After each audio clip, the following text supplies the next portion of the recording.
आज हम बात कर रहे हैं एक शिकारी और हिरन की कहानी। बहुत समय पहले की बात है। एक जंगल में बहुत सारे हिरन रहते थे और ये जंगल के सबसे अनोखा और प्रसिद्ध इस बात को बनाता था कि उसमें इतने सारे हिरन, इतने सुंदर सुंदर हिरन थे। कुछ समय बाद उस जंगल पर एक शिकारी की नज़र पड़ी और उन हिरनों को जब उसने देखा तो धीरे धीरे उन सारे हिरनों को वो पकड़ने लगा। देखते ही देखते उस जंगल में हिरनों की संख्या अब कम सी होने लगी थी। इन परिस्थितियों को देखकर हिरनों के राजा को बहुत दुख हुआ और राजा सोचने लगा कि ऐसे ही अगर शिकारी एक एक करके सब हिरनों को पकड़ेगा तो एक दिन तो सारे हिरन खत्म हो जाएंगे। इस समस्या का कुछ तो उपाय करना ही पड़ेगा। जंगल के पास एक गांव था। वहां पर एक साधु बाबा थे।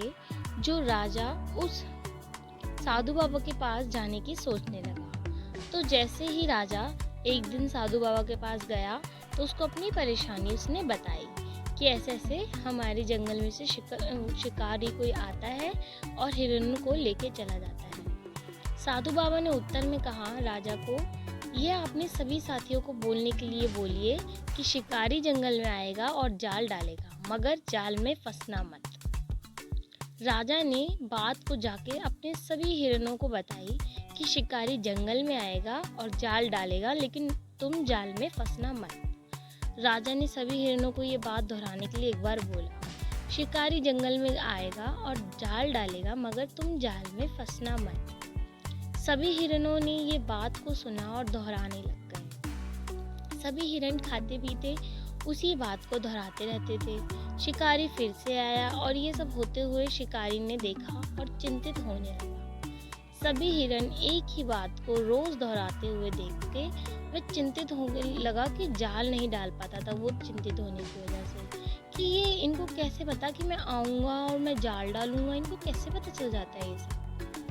शिकारी का पूरा जीवन उसके शिकार पर ही निर्भर करता था और अगर शिकारी हिरनों को पकड़ नहीं पाया तो पैसे कमा नहीं सकता था और उसका जीवन यापन फिर कैसे होता। उसी चिंता को लेके शिकारी उसी गांव के वही साधु के पास गया जिसके पास की हिरनों का राजा गया था और बोला कि बाबा, सभी हिरन में बात दोहराते रहते हैं कि मैं जाल डाल नहीं पाता और शिकार भी नहीं कर पाता, पता नहीं उन्हें कौन बता देता है। साधु बाबा ने जवाब देते हुए कहा कि हिरनों को उनका काम करने दो, तुम जाल डालने का काम करो।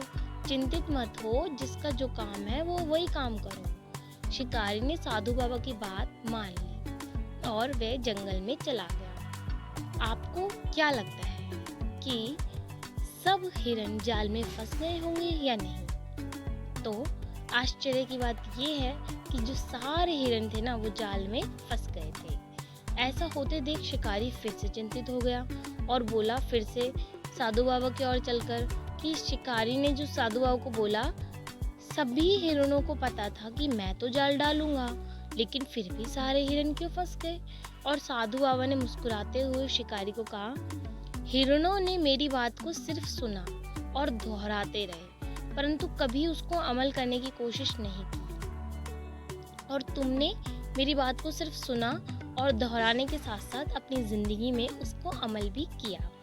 इसलिए ये कहानी हमें ये देखने को दिखाती है, ये सिखाती है कि बहुत लोग रोज बहुत सी स्टोरीज, बहुत सी मोटिवेशनल स्टोरीज, बहुत से मोटिवेशनल स्पीकर्स को सुनते और पढ़ते हैं और देखते हैं, परंतु उन विचारों को वो अपने जीवन में उतारने की कोशिश नहीं करते।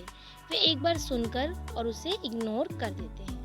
इस कहानी से हमें ये सीख मिलती है कि हमें उन हिरणों के जैसा न बनके सारे सकारात्मक विचारों को अपने जीवन में उतारना चाहिए।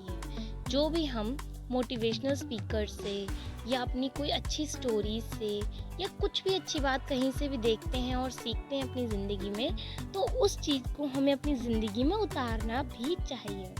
ऐसा नहीं कि आप सिर्फ सुनकर आ जाएं और आगे उसे अपनी ज़िंदगी में अमल ना करें, तो इसका आपको ऊपर कोई फ़ायदा नहीं होगा। इससे सिर्फ और सिर्फ एक सुनने का काम किया आपने, जो डेली आप कुछ ना कुछ सुनकर बस चले जाते हैं, कुछ सीखा नहीं, कुछ अमल नहीं किया, ज़िंदगी में कुछ बदलाव नहीं लाया, ज़िंदगी को कुछ इंटरेस्टिंग नहीं बनाया। इसलिए सिर्फ सुनिए मत, ज़िंदगी में अमल भी कीजिए।